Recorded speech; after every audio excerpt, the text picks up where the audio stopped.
अतीक अहमद का सबसे बड़ा बेटा उमर अहमद यूपी विधानसभा चुनाव 2027 में चुनाव लड़ सकता है। ये खबरें तमाम सोशल मीडिया, तमाम बड़े बड़े मीडिया हाउस जो है उसको कवर कर रहे हैं कि अतीक अहमद की विरासत अब उसका सबसे बड़ा बेटा उमर अहमद संभालेगा।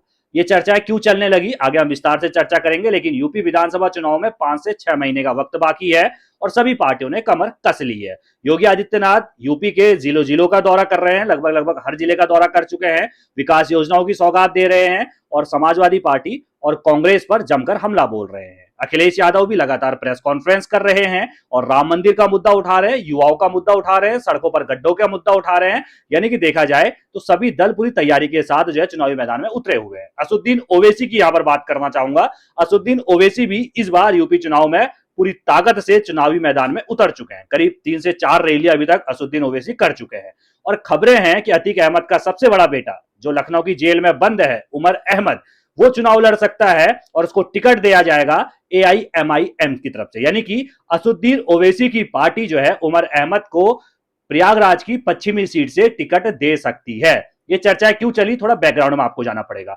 अतीक अहमद किसी परिचय का मोहताज नहीं है। अतीक अहमद 5 से 6 बार विधायक बना, 2 बार सांसद बना। आप सोचिए फूलपुर, जो कभी पंडित जवाहरलाल नेहरू जो हमारे पहले प्रधानमंत्री थे, उनका संसदीय क्षेत्र था फूलपुर, वहां से भी अतीक अहमद लोकसभा का चुनाव जीतता है। निर्दलीय विधायक के तौर पर जीतता करीब 4 से 5 बार। समाजवादी पार्टी की तरफ से सांसद बनता है, विधायक बनता है, अपना दल की तरफ से जो है वहां भी वो चुनाव जीतता है अतीक अहमद। लेकिन उसका खात्मा जिस तरीके से, उसका कुनबा जो है लगातार मतलब मिट्टी में मिलता जा रहा है, एक तरीके से कुनबा लगातार बिखरता जा रहा है। अतीक अहमद 2023 में 15 अप्रैल का दिन था जब अतीक अहमद और अशरफ की हत्या हुई थी। उसके अलावा उसका एक बेटा 13 अप्रैल के दिन 2023 में ही असद का जो है एनकाउंटर पुलिस ने किया था। झांसी में एनकाउंटर होता है क्योंकि उमेश पाल हत्याकांड में ये सभी आरोपी होते हैं। पत्नी जो है अतीक अहमद की, शाइस्ता परवीन, वो अभी तक फरार है। 2023 से यूपी पुलिस को पकड़ नहीं पाई है। यानी कि एक बेटा हादसे में मारा गया, एक बेटे का एनकाउंटर हो गया, खुद अपने भाई के साथ उसकी हत्या हो जाती है, 2 बेटे जेल में बंद है। उमर अहमद सबसे बड़ा बेटा, नंबर 2 का बेटा है अली अहमद, वो झांसी की जेल में बंद है।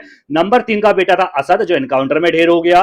नंबर 4थे नंबर का जो बेटा था एहजम, वो जिंदा है और वो बाहर भी है, वो थाने में नहीं है, जेल में नहीं है, वो बाहर है, अपनी बुआ के साथ प्रयागराज में ही रहता है। और जो 5वें नंबर का बेटा था आबान अहमद, वो सड़क हादसे में मारा जा चुका है। यानी कि अतीक अहमद का कुनबा लगातार बिखर रहा है और इसकी सबसे बड़ी वजह क्या है? 2005 का एक हत्याकांड है जिसमें बसपा के विधायक की हत्या कर दी गई थी दिन दहाड़े।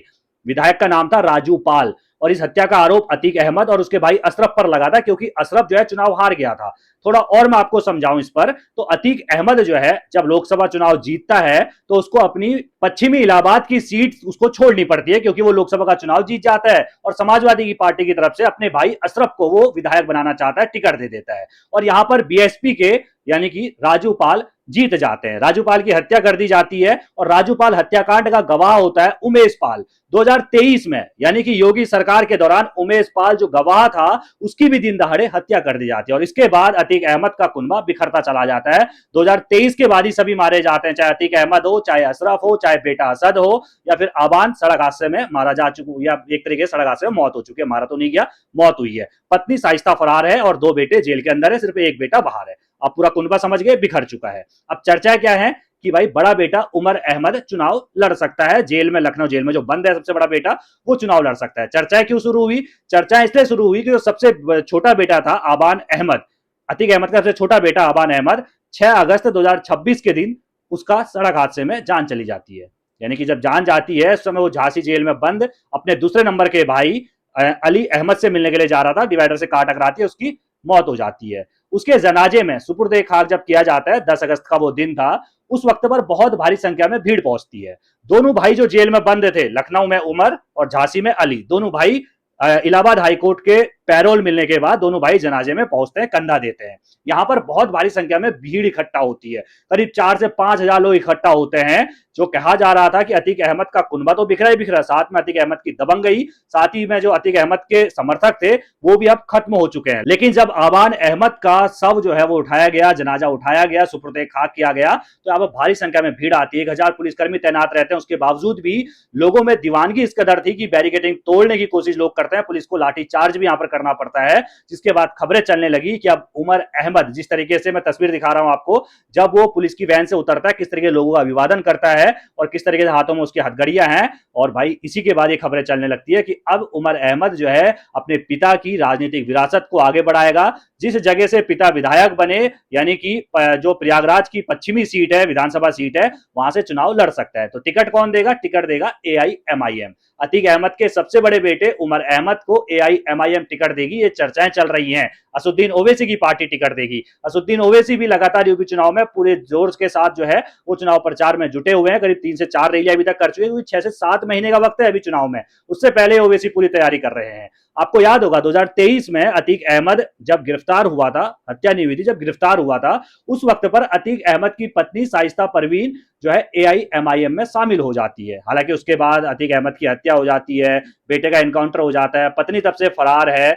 अब जो है जब आबान का शव जो है वो अंतिम संस्कार किया गया, यानी कि सुपुर्द खाक किया गया, उस वक्त पर एआईएमआईएम के जो प्रदेश अध्यक्ष हैं शौकत अली, वो जो है उमर से मुलाकात करते हैं। जब उमर से मुलाकात होती है तो सारे मीडिया हाउस जो है वो ये खबर चलाने लगते हैं कि एआईएमआईएम से उमर अहमद को जो है वो टिकट दिया जा सकता है। यानी कि ओवैसी की पार्टी विचार कर रही है कि अतीक अहमद के सबसे बड़े बेटे उमर अहमद को टिकट दिया जाए, क्योंकि वहां पर आबान अहमद के जब जनाजे में भीड़ इतनी इकट्ठा हुई थी, तो सारी भीड़, ऐसा कहा जाता है कि उमर अहमद के लिए इकट्ठा हुई थी, उमर अहमद के समर्थन में ये भीड़ इकट्ठा हुई थी। करीब एफआईआर भी दर्ज हुई इस मामले में। एफआईआर की दर्ज हुई जब पुलिस पैरोल में लाया जा रहा था, तो प्रतापगढ़ और प्रयागराज के टोल प्लाजा पर जो है समर्थकों की गाड़ियां, करीब 30-30 गाड़ियां पुलिस की गाड़ियों के पीछे चल रही थी उमर अहमद के लिए। और वहां पर टोल प्लाजा में जो है टोल कर्मियों को धमकाया जाता है, टोल प्लाजा की बैरिकेडिंग तोड़ दी जाती है।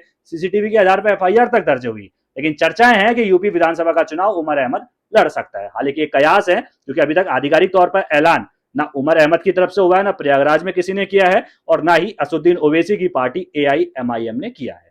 आप किस तरह देखते हैं? आपको लगता है कि अतीक अहमद का जो है साम्राज्य अब पूरी तरीके से बिखर चुका है? क्योंकि परिवार तो बिखर ही चुका है, मात्र 2 भाई जेल में है, एक भाई बाहर है, पत्नी फरार है, और जो है सब मर ही चुके हैं। भाई अतीक अहमद मर गया, अशरफ मर गया, एक बेटे का जो है एनकाउंटर हो गया, और एक बेटा सड़क हादसे में मारा जा चुका है। आप सोचिए, अतीक अहमद के बिना कभी प्रयागराज में एक पत्ता नहीं हिलता था। अतीक अहमद या उसके बेटों को देखकर जो है ना लोग रास्ता बदल लिया करते थे, इतना खौफ था अतीक अहमद का प्रयागराज में। हालांकि कुछ लोग ये भी मानते हैं कि अतीक अहमद बहुत दयालु था। अतीक अहमद लोगों की, अपने लोगों की, यानी कि अपने विधानसभा, तभी तो जीतता भी था भाई, अपने विधानसभा में जो है लोगों की मदद भी किया करता था। लेकिन कुल मिलाकर जो तस्वीरें हमारे सामने आती हैं, चाहे मीडिया में, चाहे हमने किताबों में, चाहे फिल्मों में, जहां भी देखा, अतीक अहमद एक माफिया था, अतीक अहमद एक गुंडा था। अतीक अहमद के बहुत सारे चर्चाएं हैं, तांगे वाले से लेकर कई सारे हत्याकांड। जब अतीक अहमद पर पहली एफआईआर दर्ज हुई थी, उस समय उम्र उसकी मात्र 18 साल थी। उसके बाद भाई इसी क्राइम की दुनिया को छुपाने के लिए वो सियासत में आता है, और उसके बाद 5 से 6 बार विधायक बनता है, 2 बार सांसद बनता है, अपने भाई को एक बार विधायक बनाता है, और उसके बाद जिस तरीके से राजूपाल हत्याकांड, उमेशपाल हत्याकांड होता है, पूरा कुनबा बिखर जाता है। अब देखना यह है कि क्या अतीक अहमद के सबसे बड़े बेटे उमर अहमद को उनकी राजनीतिक विरासत मिलती है, क्या वो चुनाव लड़ता है। लेकिन योगी आदित्यनाथ की सरकार में जिस तरीके से योगी आदित्यनाथ ने विधानसभा में खड़े होकर कहा था माफिया को मिट्टी में मिला दूंगा, मुझे वही पल याद आता है जब जब अतीक अहमद का परिवार का कोई सदस्य जाता है तो एक कोई विकेट गिरता है, तो योगी आदित्यनाथ का बयान मुझे याद आता है। आपको क्या लगता है कि क्या उमर अहमद चुनाव लड़ाना चाहिए? क्या दीवानगी है? क्या अतीक अहमद का दबदबा अभी भी प्रयागराज पश्चिमी सीट पर है? चकिया से अपना राज चलाया करता था। भाई क्या आपकी राय है? कमेंट करके जरूर रखना। बाकी देश दुनिया की सभी खबरों को पहले पाने के लिए बेल आइकन दबाना बिल्कुल ना भूलना। नमस्कार।